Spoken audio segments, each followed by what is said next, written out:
Shalom saudaraku yang dikasih oleh Tuhan, berjumpa kembali dengan saya di channel ini. Terima kasih telah mendukung perkembangan channel ini dengan cara subscribe, memberikan like sehingga video di channel ini direkomendasikan oleh YouTube.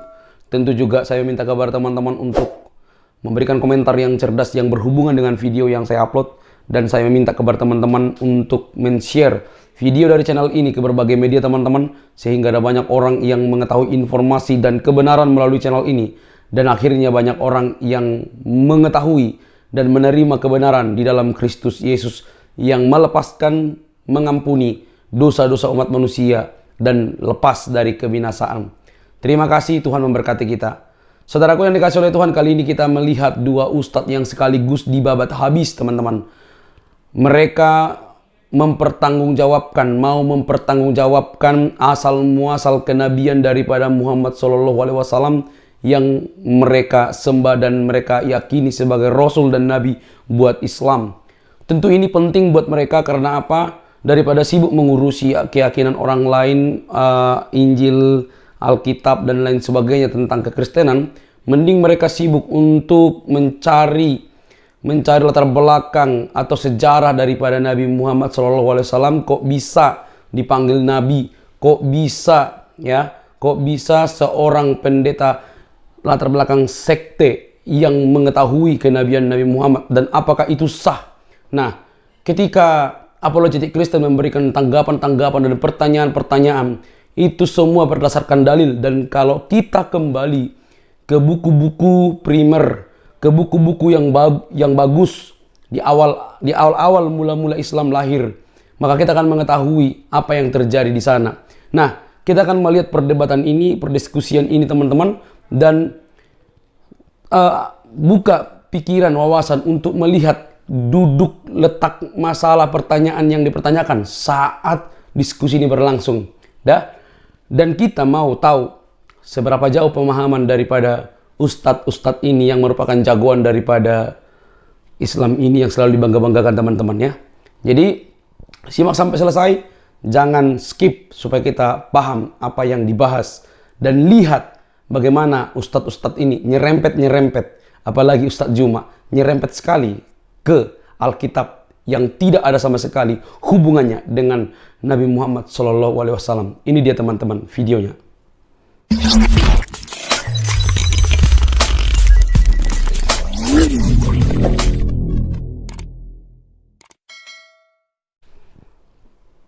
Mana nih domba kecil? Silakan, saya sudah buka mic-nya keduanya. Oke, mau tanya ringan-ringan aja. Di sini teman-teman Islam yang percaya Adam tinggi 60 hasta siapa aja? Apa percaya semua? Ya itu bagian daripada kisah Israiliyat. Kalau dalam kisah Israiliyat, Nabi katakan la nusaddiquhu wa la nukadzibuhu. Kita tawakuf, kita tidak berkomentar soal itu. Oh, berarti nggak ada yang masih rancu ya. Tapi di Arab Saudi sana dibentangkan itu bajunya. Oke. Kisah Israiliyat sudah saya jelaskan. Ya, tapi kan di Arab Saudi kan dibentangkan. Berarti ya, itu kita enggak lihat dari urusan itu ya. Oke, ya udah. Kalau itu sudah selesai, aku mau tanya tentang nubuat Nabi Muhammad dalam kepercayaan Islam ya. Itu dikisahkan bahwa Nabi waktu 12 tahun itu ada seorang pendeta Nasrani mengatakan dia adalah Nabi karena ada tanda pundak, ada tanda di pundaknya yaitu sebesar burung telur darah. Nah itu bagaimana? Percayakah apa masih rancu? Silakan dulu, santai dulu. Saya sedikit dulu ya, baru nanti satu yang lain tanggapi. Jadi begini, kalau kita bicara sumber Islam ya, kami itu menaruh hadis itu dalam konteks bingkai kritik, itu harus dipahami. Jadi setiap sumber yang datang kepada kami dalam bentuk hadis, itu kita akan lihat pendapat para ulama takhrij hadis. Begini ya cara belajar kami dalam Islam ya. Kita akan lihat pendapat para ulama takhrij hadis yang memeriksa hadisnya dulu. Kita lihat pendapatnya bagaimana. Apakah sanadnya sahih, apakah matannya sahih, baru kemudian itu dirangkum. Kita pilih. Jadi kalau misalnya Anda tadi tanyakan, ini cerita ini ada begini, paling bagusnya itu kalau Anda ingin tanya seperti itu, paling bagusnya ya, ini saya kasih saran ya, Anda lihat ada takhrijnya tidak cerita itu. Misalkan itu disahihkan oleh siapa, di kitab apa, itu cara kami melihat satu sumber daripada hadis. Karena hadis ini ada masa di mana hadis itu dipalsukan sampai puluhan ribu. bahkan ratusan ribu. Makanya itu yang suka dikutip sama si Zakaria Butros itu, ya, orang-orang Kristen Koptik yang di Mesir, yang sering dikutip-kutip sama si Sofiatul. Nah itu rata-rata hadis-hadis yang dia pakai hadis palsu, maudhu, hadis doaif. Itu sudah kita cross check. Jadi kalau Anda datang mempertanyakan kami soal itu, tolong diperlihatkan sumbernya dari mana, matannya seperti apa, biar kita cross check dulu gitu. Oh enggak, gampang itu. Itu kan ini kan tentang nubuat, tentang itu kan udah lama. Kalau di sini ada yang paham, Pak siapa ini, Pak Zuma, kasih teman-teman yang ngerti. Kalau Pak Zuma kan nggak ngerti ini Oke, saya tentang jelaskan. yang ngerti aja lah. Jadi gini, Jadi paksa. ketika ada pendeta Bahiro menjelaskan tentang sifatnya Nabi itu dari Alkitab mereka. Karena dalam Al-Quran juga mereka mengenal sifatnya, sifatnya. Jadi banyak sifatnya Nabi itu dari mengenal melebihi anak-anaknya. Makanya pendeta Bahiro itu tahu. Begitu juga dari hadis Atha ibnu Yasar. Itu sifatnya apa? Lahirnya di Mekah. Gini, hadis Susani an Atha ibnu Yasar an Kabil Ahbar qala alamani abi Taurata ila sifra wahidan kana yahtimuhu wa yudkhiluhu sundu. Falamma mata abi. Nah, nanti akhirin dari tengah ayat itu mauliduhu bi Makkah wa hijratuhu bil Madinah wa sultanuhu bisyam. Jadi sifat-sifatnya, dia lahir di Mekah, wa hijratuhu bil Madinah, hijrah ke Madinah, wa sultanuhu bisyam. Dan kekuasaannya meluas ke Sam. Makanya orang-orang Yahudi itu yang percaya itu, mereka pergi ke Yasrib. Yasrib itu ibu kota Madinah zaman dulu. Mereka menunggu Nabi akhir zaman ini, termasuk Ibnu Salam. Jadi masalah sifat-sifat itu, ya tergantung mereka yang tahu. Apakah itu tentang kelahirannya di mana, hijrah ke mana, atau ada ciri-ciri khas yang lain, gitu. Yang penting banyak hadis seperti itu. Yang saya tanya tentang, yang saya tanya tentang tanda dulu. Kalau masalah itu nanti saya angkat juga. Masalah tanda yang ada di pundak itu kan ada ceritanya. Dari dia umur 12, 40 lebih, dan ada lagi satu staff namanya itu Zahir, saya rasa apa itu. Nah, itu sudah mengkonversi semua. Berarti ada memang benar Nabi ini mempunyai tanda kenabian di pundaknya. Menurut kalian kisah ini benar apa tidak? Itu aja, saya tidak tanyakan. Ya makanya mau benar atau enggak, yang penting sifatnya itu banyak yang diketahui oleh mereka gitu loh. Saya tanya percaya apa enggak? Ya percaya. Oh percaya. Oke. Kalau itu Anda percaya dan itu dikatakan oleh orang Nasrani, yang Nasrani mempunyai kitab Taurat dan Injil, tolong tunjukkan ayat itu. Plus sama orang yang dikatakan sifatnya seperti ini dan ada di Mekah. Yang ada di mana kalau kau ceritakan? Cari di Taurat dan Injil, apakah ada yang dinubuatkan oleh Nasrani dalam kisah Islam? Yaitu pendeta siapa itu? Pendeta Nasrani ada dua. Nah makanya di dalam Islam itu, di dalam Al-Quran, mereka yang menolak Nabi, membuang sifat-sifat Nabi itu. Sehingga kalau ditanya, coba tanya di Taurat dan Injil, ya sudah tidak ada mereka menolak kok. Tapi terbukti rabi-rabi Yahudi di zamannya Rasulullah banyak kok yang masuk Islam. Bahkan ditanya oleh Nabi Ibnu Salam, benar nggak tentang aku ada di kitab kamu? Iya Rasulullah, gitu. Ya. Memang benar, dalam QS 2 146 dikatakan kan orang Yahudi Nasrani mengenal Nabi mereka seperti anak-anak mereka. Tetapi kalian tidak bisa menunjukkan. Ya kan sudah dijelaskan juga dalam Al-Quran. Mereka membuang sifat-sifat Nabi. Yang dibuang yang di mana? Taurat yang kan mana? Kita tidak tahu. Yang jelas memang tidak ada kan sekarang. Tapi yang jelas di zamannya Nabi juga banyak yang masuk Islam kan, rabi-rabi mereka karena tahu. Iya itu kan klaim. Gak ada. Makanya saya tanyakan. Kalaupun memang benar itu adalah pendeta Nasrani yang menggunakan Taurat dan Injil, ya di zaman itu berarti belum dirubah karena ada Nasrani di situ dulu. Pendeta Bahir itu mengatakan seperti apa? Kan dia bilang gini, kamu ini anak kamu wahai Tuan? Iya. Enggak, bukan anak kamu. Loh kenapa kamu nanya gitu? Enggak, ini seorang nabi. Di kitab saya nabi ini lahir itu sudah tidak punya ayah. Kok ini anak kamu? Iya, ini ponakan saya. Kan gitu kan? Iya. Yang saya tanyakan gini, jadi berarti di zaman itu Nabi di umur 12 tahun, itu kan umur 12 tahun. Iya. Gitu? Berarti kitab Taurat dan Injil masih ada yang asli. Karena orang Nasrani ini, pendeta Nasrani mengatakan dalam kitabnya ada bahwa dia adalah nabi. Oke, sekarang gini. Ya. Oke, saya paham. Jadi setelah Yesus tidak ada, maka dalam Islam saya cerita ya, dalam tafsir, wa ma qatalu wa ma salabu walakin subihalahum. Ternyata setelah itu menjadi 3 sekte. Yang sekte yang lurus ke Sam, termasuk ke Arab.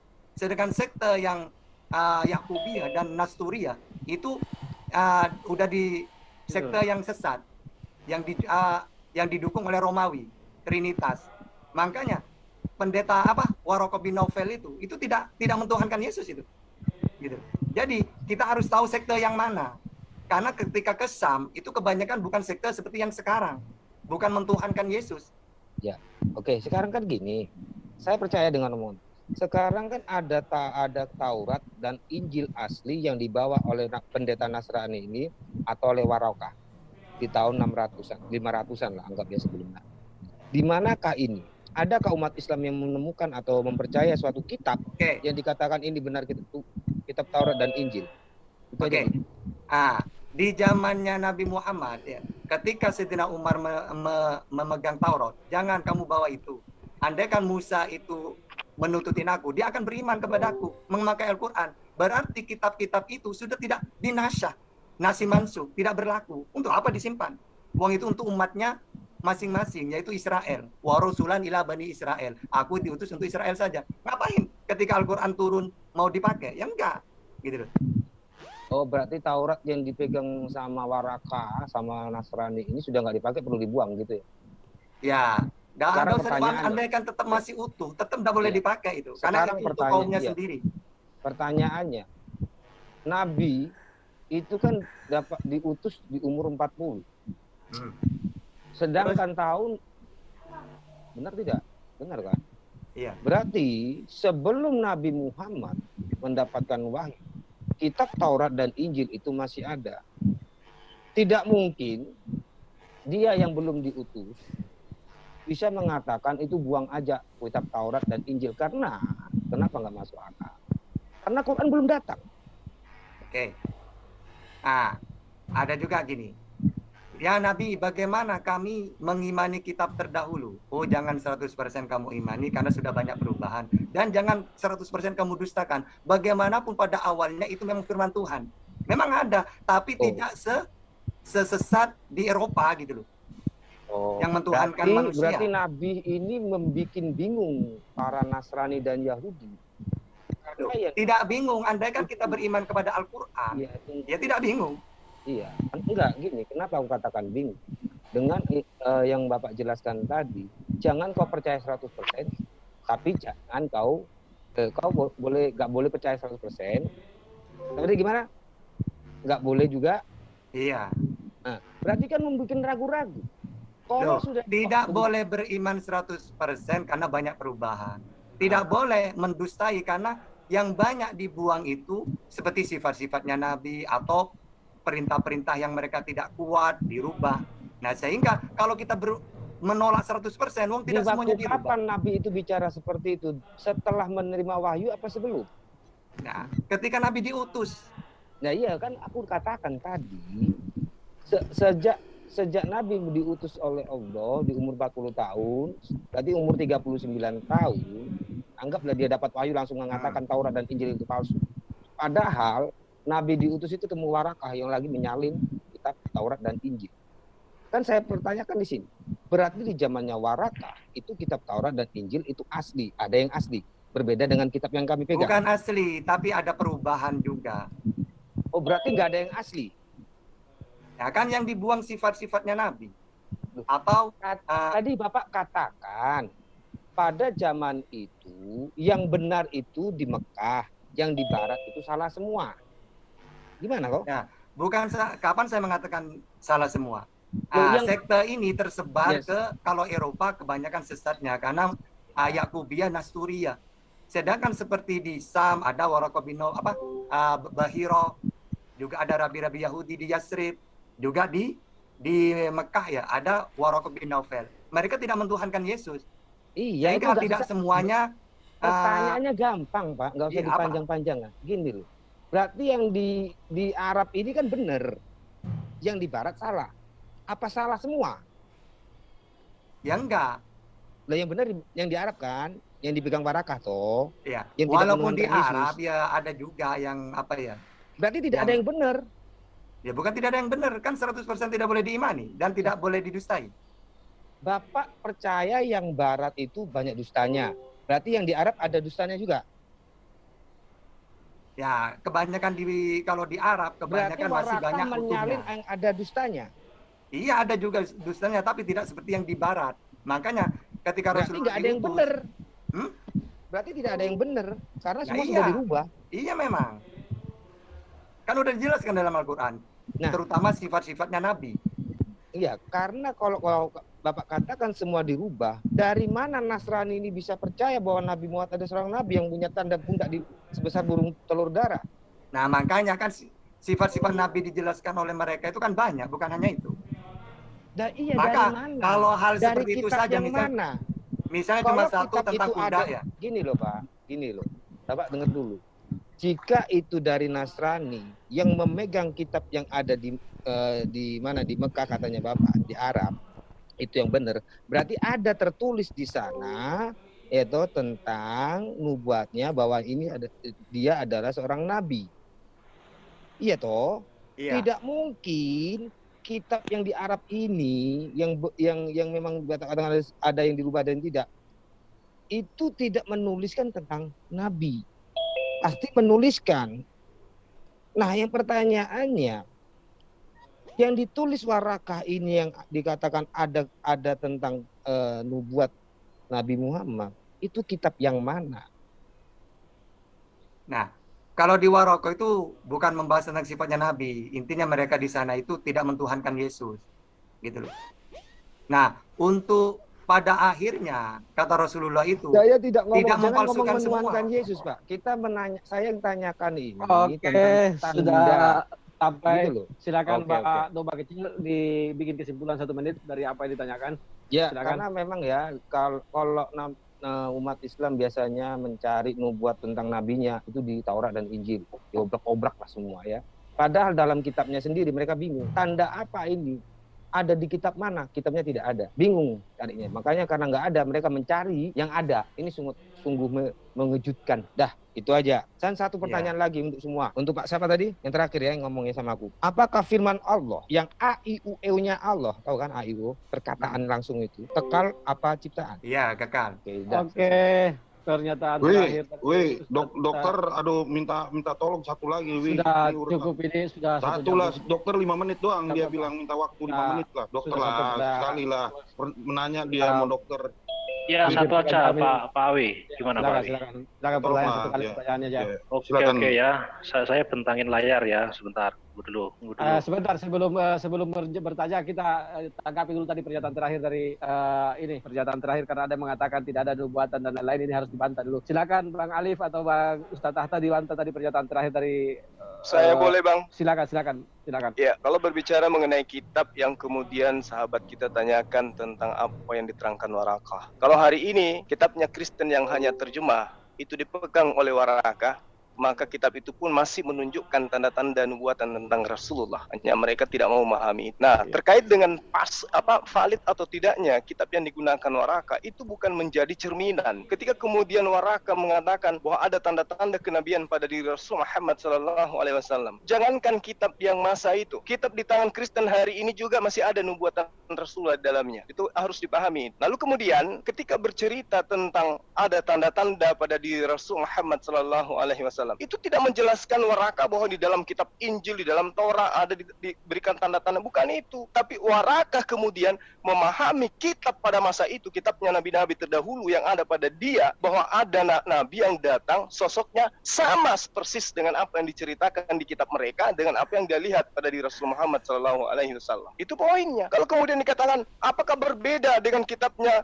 orang Kristen hari ini dengan kitab yang dipegang Warakah? Jelas berbeda, karena memang kitab itu selalu direvisi. Tapi saya simpulkan, kalau kitabnya Kristen hari ini tahun 2022 dipegang sama orang yang mengerti dan mau jujur tentang nubuatan Rasulullah, maka mereka pun akan mengatakan betul, nubuatan itu ada pada diri Rasulullah Muhammad SAW. Contoh misalnya di dalam Yesaya 66 pasal 23, di situ Allah menerangkan, maka semua manusia akan datang kepadaku untuk sujud menyembah kepadaku. Siapa yang menggenapi nubuatan sujud dalam beribadah kepada Allah? Kristen? No, umatnya Rasulullah Muhammad SAW. Selesai. Oke, terima kasih Ustadz. Silakan.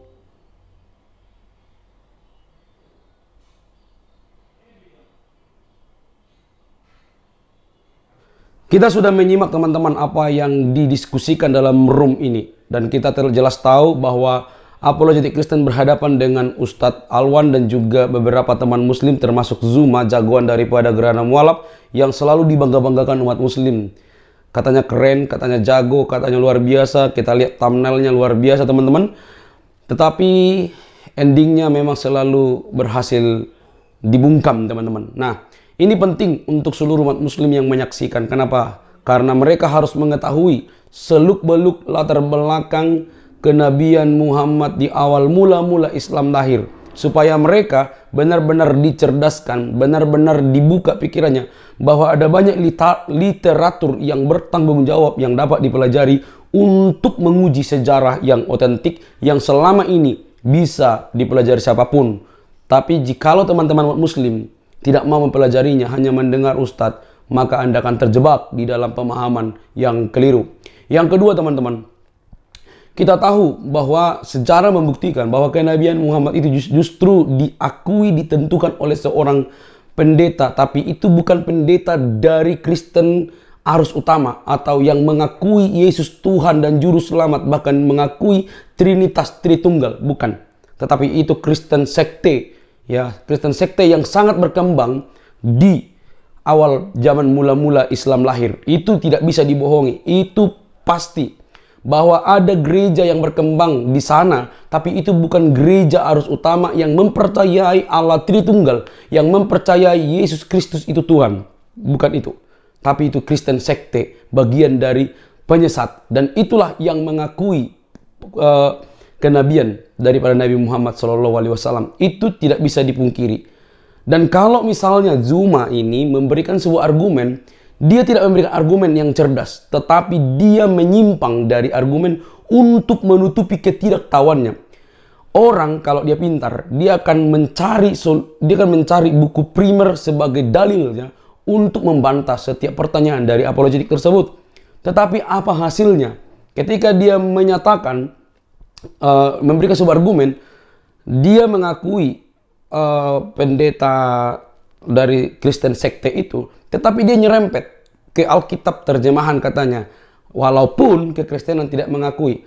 Saudaraku yang dikasih oleh Tuhan, bagi kamu umat muslim dimanapun berada, saya menghormati Nabi Muhammad SAW dan keyakinanmu kepada Allah Subhanahu Wa Taala. Tetapi mohon maaf, kamu mau bolak-balik dari Kejadian sampai Wahyu untuk mencari nama Nabi Muhammad SAW, itu tidak akan pernah ada. Kalaupun teman-teman, ustadz-ustadzmu memberikan sebuah argumen seolah-olah itu ada, itu pemaksaan teks yang dirubah dengan memutar balik lidah mereka, seperti Ustadz Ahmad Kainama dan beberapa ustadz lain, Ustadz Nandar. Mereka doyan sekali memutar lidah mereka yang harusnya tidak seperti itu menjadi seperti seolah-olah ada nama Nabi Muhammad di dalam Alkitab. Tentu ini pembodohan.